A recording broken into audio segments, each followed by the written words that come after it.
A guerra acabou. E aquela promessa, sabe? Aquela que parecia só um sussurro lá no deserto, agora ela se transforma numa verdadeira escritura de posse. Em Josué, capítulos 19 a 21, a gente vai descobrir que Deus não é apenas o Senhor das batalhas. Ele é, na verdade, o grande arquiteto da paz, da provisão e da justiça.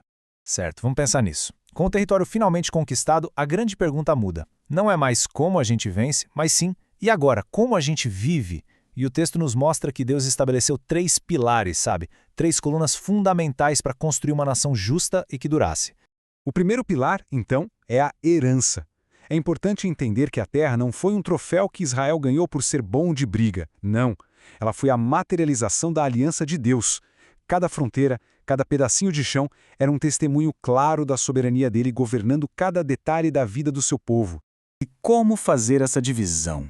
A resposta foi o lançamento de sortes, ou goral em hebraico. Mas olha, isso não tem nada a ver com jogo de azar, tá? Era um método sagrado para deixar bem claro que era o Senhor, e não a ambição humana, quem decidia os limites e a vocação de cada tribo. Onde o mundo enxerga o acaso, a Escritura nos ensina a ver a providência.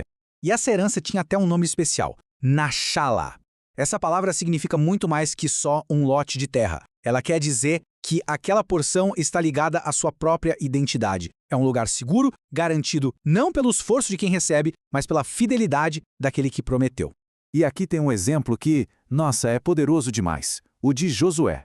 Pensa bem, o grande líder da conquista foi o último a receber sua herança. E ele não pediu o vale mais fértil, a parte mais fácil, não. Ele pediu uma cidade desafiadora, lá nas montanhas, que ele mesmo teve que reconstruir. Que lição, hein?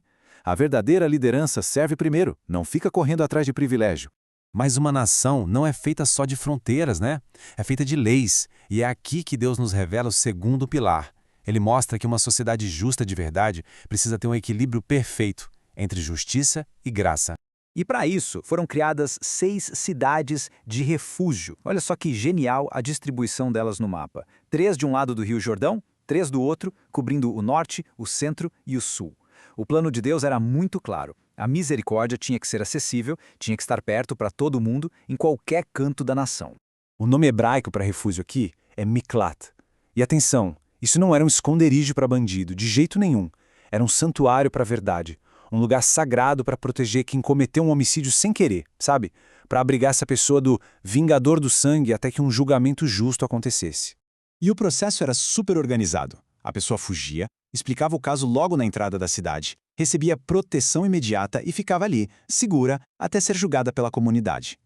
Esse sistema era incrível, porque evitava linchamentos e garantia que a justiça fosse guiada pela verdade, e não pela raiva do momento. E esse detalhe aqui, esse detalhe é fantástico.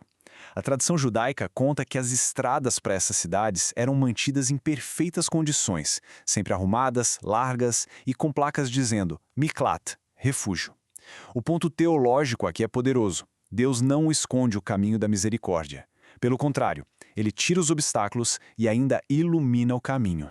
Essa mesma inteligência divina, essa mesma intenção de tornar a misericórdia acessível, aparece também no terceiro e último pilar. Porque, afinal, uma nação não sobrevive só com terra e leis. Ela precisa de uma infraestrutura espiritual que mantenha Deus bem no centro de tudo.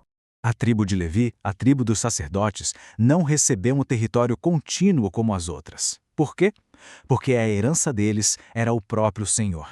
Pensa nisso. No mundo onde ter terra era a maior segurança que alguém podia ter, Deus os chamou para uma honra muito maior: encontrar a segurança deles unicamente nele. Mas é claro, eles precisavam de um lugar para morar. Então eles receberam 48 cidades, com pastos ao redor, que foram doadas pelas outras tribos. Só que a localização dessas cidades não foi nem um pouco aleatória. Tinha uma estratégia divina muito clara por trás disso tudo. Ao espalhar os levitas, Deus na prática teceu uma rede de influência espiritual por toda a nação. Isso garantia que não importava onde a pessoa morasse, a palavra de Deus e o cuidado espiritual estariam sempre por perto, a no máximo um dia de viagem. A lição aqui é para sempre. Uma conquista sem discipulado acaba virando decadência. Herança, refúgio e presença. Esses 3 pilares construídos com tanto cuidado por Deus nos levam a uma das conclusões mais fortes de todo o Antigo Testamento. O texto faz um resumo quase como um placar final. A terra que ele tinha jurado lá para os patriarcas, entregue. O descanso de todos os inimigos ao redor, concedido. A vitória completa, garantida. Cada promessa, uma por uma, foi cumprida. E então, chegamos ao grande final. Essa é a declaração que fecha tudo com chave de ouro. No mundo cheio de promessas quebradas, o Deus de Israel se mostra absolutamente confiável. Ele não é só alguém que promete, ele é o executor perfeito de cada uma de suas palavras. E isso tudo deixa uma reflexão para a gente no final. A história de Josué é a prova viva de que a fidelidade de Deus não falha, jamais. A herança foi garantida, o refúgio foi restabelecido e a sua presença foi assegurada. A questão, então, não é se Deus vai cumprir a palavra dele, mas sim como cada um se levanta para tomar posse daquilo que ele já preparou.